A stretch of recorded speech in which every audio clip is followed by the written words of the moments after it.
Don't create your own heart break. സ്വന്തമായിട്ട് ഒരു heart break ഉണ്ടാക്കരുത് എന്നുള്ളത്. ഹായ് ഹലോ, എല്ലാവർക്കും നമസ്കാരം. ഉണ്ട് സ്റ്റോറീസ് വിത്ത് അക്ഷയിൽ കൂടെയുള്ള അക്ഷയ് പ്രകാശാണ്.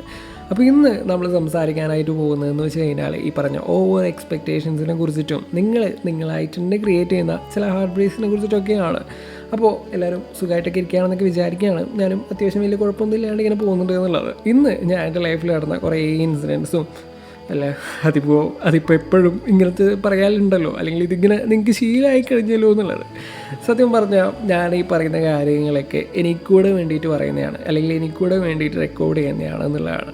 കാരണം എനിക്കും ഒരുപാട് പ്രശ്നങ്ങളൊക്കെ ഉണ്ടായിട്ടുണ്ട്, ഇപ്പോഴും ഉണ്ട് എന്നുള്ളതാണ്. അപ്പോൾ അതിൽ നിന്നൊക്കെ റിക്കവർ ആവാനായിട്ട് ഞാൻ യൂസ് ചെയ്യുന്ന കുറേ കാര്യങ്ങളും ഞാൻ എന്നെ തന്നെ ഓർമ്മിപ്പിക്കുകയൊക്കെയാണ് ഇവിടെ ചെയ്യുന്നത് എന്നുള്ളത്. നമ്മൾ പലർക്കുള്ള ഒരു പ്രശ്നമാണ് ഈ ഒരു ഓവർ എക്സ്പെക്റ്റേഷൻസ് എന്നുള്ളത്.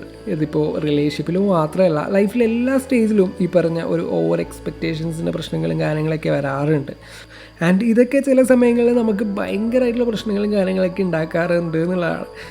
ഞാനിന്ന് മെയിനായിട്ട് പറയാനായിട്ട് ഉദ്ദേശിക്കുന്നതെന്ന് വെച്ച് കഴിഞ്ഞാൽ നമ്മൾക്ക് തന്നെ ഉണ്ടാക്കുന്ന ഒരുപാട് ഹാർട്ട് ബ്രേക്സിനൊക്കെ കുറിച്ചിട്ടാണ്. ലൈക്ക് നമ്മളിപ്പോൾ ഒരാളുടെ അടുത്ത് സംസാരിക്കുകയാണെന്ന് വെക്കുക, അവരുടെ അടുത്ത് ഒരുപാട് സംസാരിച്ചിട്ട് അവരെ കമ്പനി ആവും. അപ്പോൾ നമ്മളുടെ ഉള്ളിൽ അങ്ങനെ കുറച്ച് തോട്ട്സൊക്കെ വരും. ലൈക്ക് ഇവരുടെ കൂടെ ഒരു റിലേഷൻഷിപ്പ് ഉണ്ടായാൽ കൊള്ളാം, അല്ലെങ്കിൽ ഇവർക്ക് നമ്മളോട് ഫീലിങ്സ് ഉണ്ട് എന്നുള്ള ഒരു തോട്ട്സൊക്കെ, അല്ലെങ്കിൽ ഇങ്ങനത്തെ കുറേ എക്സ്പെക്റ്റേഷൻസൊക്കെ വരാനായിട്ട് തുടങ്ങുന്നുള്ളത്. അതിപ്പോൾ നമ്മളെല്ലാ കാര്യങ്ങളും ഓപ്പണായിട്ട് സംസാരിക്കുന്ന ഒരാളുടെ അടുത്ത് ഈ സംഭവം തോന്നുന്നതെന്ന് വെച്ച് കഴിഞ്ഞാൽ ഇത് വളരെ കോമൺ ആയിട്ടുള്ള, അതുപോലെ നോർമലി നടന്നുകൊണ്ടിരിക്കുന്ന കുറേ കാര്യങ്ങളാണല്ലോ അല്ലേ. ഞാൻ പറഞ്ഞു വന്നത് എന്താണെന്ന് വെച്ച് കഴിഞ്ഞാൽ, നിങ്ങളോട് എപ്പോഴും അടുത്ത് സംസാരിക്കുന്ന അല്ലെങ്കിൽ എല്ലാവർക്കും നിങ്ങളുടെ അടുത്ത് ഈ പറഞ്ഞ ഫീലിങ്സ് ഒന്നും ഉണ്ടാവണമെന്നില്ല. അപ്പോൾ നിങ്ങൾ ചുമ്മാ മനസ്സിൽ ഒരുപാട് സ്വപ്നങ്ങളും ആഗ്രഹങ്ങളൊക്കെ ചിന്തിച്ച് കൂട്ടി അവസാനം ഇതൊക്കെ ഒരു വലിയൊരു ഹാർട്ട് ബ്രേക്ക് ഉണ്ടാക്കാനുള്ള സാധ്യതയുണ്ട് എന്നുള്ളതാണ്. അവർ നിങ്ങളെ ഒരു ഫ്രണ്ടായിട്ട് മാത്രമായിരിക്കും കണ്ടിരിക്കുന്നത് എന്നുള്ളതാണ്. നിങ്ങളുടെ സ്റ്റോറീസ് അവരുടെ അടുത്ത് പറയുമ്പോഴും നിങ്ങളുടെ അടുത്ത് ഷെയർ ചെയ്യുമ്പോഴും അവർ കണ്ടതെന്ന് വെച്ച് കഴിഞ്ഞാൽ നിങ്ങൾക്കിടയിൽ ആ ഒരു ഫ്രണ്ട്ഷിപ്പ് മാത്രമായിരിക്കുക എന്നുള്ളതാണ്. ഞാൻ ഈ ഇൻസ്റ്റാഗ്രാമിൽ ഈ പറഞ്ഞ ലവ് അല്ലെങ്കിൽ റൊമാൻസ് റിലേറ്റഡ് ആയിട്ടുള്ള കുറേ റീൽസൊക്കെ ഇടുന്നതുകൊണ്ട് തന്നെ ചില ആൾക്കാർ അത് കൂടുതലായിട്ട് റിലേറ്റ് ചെയ്യാൻ പറ്റാറുണ്ട്. എൻ്റെ അടുത്ത് വന്ന് പറയാറുണ്ട്. ആൻഡ് അവരുടെ കഥകളും എൻ്റെ അടുത്ത് വന്ന് പറയാറുണ്ട് എന്നുള്ളത്.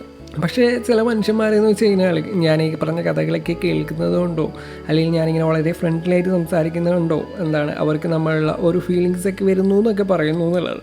ഞാൻ ആദ്യമൊക്കെ ഇത് വളരെ കഷ്ടപ്പാട് അനുഭവിച്ചൊരു കാര്യമാണ്. കാരണം ഈ ഒരു സംഭവം ഇതെങ്ങനെ ഇവരെ പറഞ്ഞ് മനസ്സിലാക്കുക എന്നുള്ളതാണ്. ചില സമയങ്ങളിൽ എനിക്കും അവരുടെ അടുത്ത് വല്ല ഫീലിങ്സ് ഉണ്ടോ എന്നുള്ള തോട്ട്സൊക്കെ വരാറുണ്ട് എന്നുള്ളതാണ്. പക്ഷേ അതൊക്കെയെന്ന് വെച്ച് കഴിഞ്ഞാൽ നെക്സ്റ്റ് ഡേ ആകുമ്പോഴത്തേക്ക് ശരിയാവും എന്നുള്ളതാണ്. അവർ നമ്മളുടെ അടുത്ത് അവരുടെ സ്റ്റോറീസൊക്കെ പറയുമ്പോൾ അത് കേൾക്കുമ്പോൾ ആസ് എ ഹ്യൂമൻ ബീയിങ് എന്നുള്ള രീതിയിൽ നമ്മൾക്ക് അവരുടെ അടുത്ത് തോന്നുന്ന ആ ഒരു സിമ്പതി ഉണ്ടല്ലോ, അല്ലെങ്കിൽ അതാണ് ആ ഒരു ഫീലിങ്സ് ആയിട്ട് നമ്മൾ തെറ്റിദ്ധരിക്കുന്നതെന്നുള്ളത്, അല്ലെങ്കിൽ അവർ തെറ്റിദ്ധരിക്കുന്നതെന്നുള്ളത്. അതുപോലെ തന്നെ നിങ്ങളിടുന്ന എഫേർട്സൊക്കെ ചുമ്മാതായി പോകുന്നതാണ്. ഇത് കുറച്ച് ഹേർട്ട്ഫുൾ ആണെന്നറിയാം, but you have to accept it. ഇങ്ങനെയൊക്കെയാണ് ലൈഫ് എന്നുള്ളത്. ഒരിക്കലും ഒരാളുടെ അടുത്ത് നിന്നൊന്നും എക്സ്പെക്റ്റ് ചെയ്യരുതെന്നൊന്നും ഞാൻ പറയുന്നില്ല. ചിലപ്പോഴൊക്കെ നമ്മൾ ഈ പറഞ്ഞ സിറ്റുവേഷൻസിലൂടെയൊക്കെ കടന്നു പോകേണ്ടതായിട്ടുണ്ട് എന്നുള്ളത് നിങ്ങൾ അറിയേണ്ടതായിട്ടുണ്ട്. ഇന്ന ഫീലിങ്സ് അല്ലെങ്കിൽ ഇന്ന സ്റ്റേജസൊക്കെ നമ്മുടെ ലൈഫിൽ ഇങ്ങനെ നടക്കും. അതെങ്ങനെയൊക്കെയാണ് നമ്മളെ ലൈഫിനെ എഫക്റ്റ് ചെയ്യാന്നുള്ളത്. അപ്പോൾ ലൈഫിന് കുറച്ചുകൂടെ ലൈഫ് വരുന്നത് ഈ പറഞ്ഞ എക്സ്പെക്റ്റേഷൻസും ഈ ഒരു ഫാൻറ്റസിയൊക്കെ ഉള്ളതുകൊണ്ടാണ്. അതൊക്കെ അതുകൊണ്ട് ഒരിക്കലും നിർത്തണമെന്നൊന്നും ഞാൻ പറയത്തില്ല. പക്ഷേ നിങ്ങളെ മെൻ്റലി ഒരുപാട് സ്ട്രെസ്സ് തരുന്ന, ഇമോഷണലി ഇല്ലാണ്ടാക്കുന്ന കൈൻഡ് ഓഫ് എക്സ്പെക്റ്റേഷൻസും കാര്യങ്ങളൊക്കെ നമ്മൾ കുറയ്ക്കാനായിട്ട് നമ്മൾ തന്നെ ട്രൈ ചെയ്യുക എന്നുള്ളതാണ്. ആൻഡ് ചില സമയങ്ങളിൽ നമ്മൾ ഒട്ടും എക്സ്പെക്റ്റ് ചെയ്യാത്ത സമയത്തായിരിക്കും ഈ ഒരു റിസൾട്ട് കിട്ടുന്നതെന്നുള്ളത്. അതിൻ്റെ ഒരു മധുരവും വേറെ തന്നെയാണെന്നുള്ളതാണ്. പക്ഷേ ചില സമയങ്ങളിൽ ഈ ഒരു എക്സ്പെക്റ്റ് ചെയ്യാത്ത സമയത്ത് കിട്ടിയതുകൊണ്ട് തന്നെ അതിനെക്കൊണ്ട് വലിയ കാര്യങ്ങളൊന്നും ഉണ്ടാവുന്നില്ല എന്നുള്ളതാണ്. നമ്മൾക്ക് ഏറ്റവും ആവശ്യമുള്ള സമയത്ത് വേണ്ട ഒരു കാര്യം അത് പിന്നീട് എപ്പോഴെങ്കിലും കിട്ടിയിട്ട് കാര്യമില്ലല്ലോ.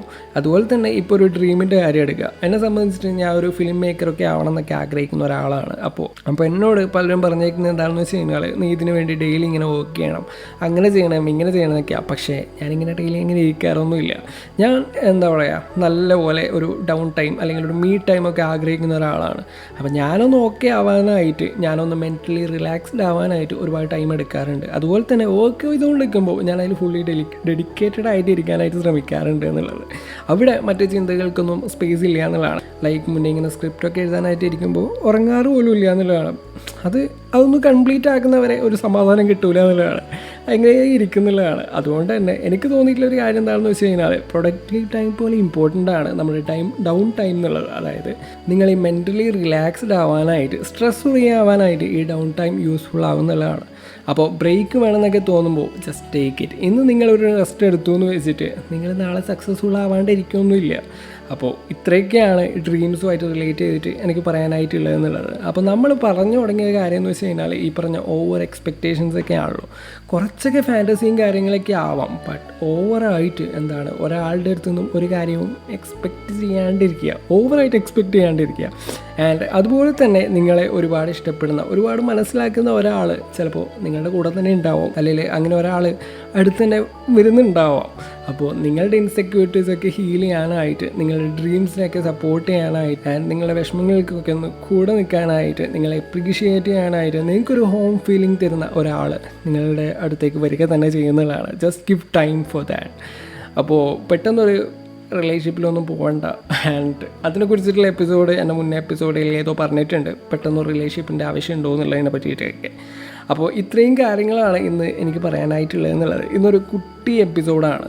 അപ്പോൾ ഇതിങ്ങനെ ഇവിടെ അവസാനിപ്പിക്കുകയാണ്. കേട്ടുകൊണ്ടിരിക്കുന്നത് സ്റ്റോറീസ് വിത്ത് അക്ഷയാണ്, കൂടെയുള്ള അക്ഷയ് പ്രകാശാണ്. പുതിയൊരു എപ്പിസോഡിൽ മറ്റൊരു വിഷയമായിട്ട് വീണ്ടും വരുന്നതായിരിക്കും. യെസ്, അതുവരേക്കും ബൈ.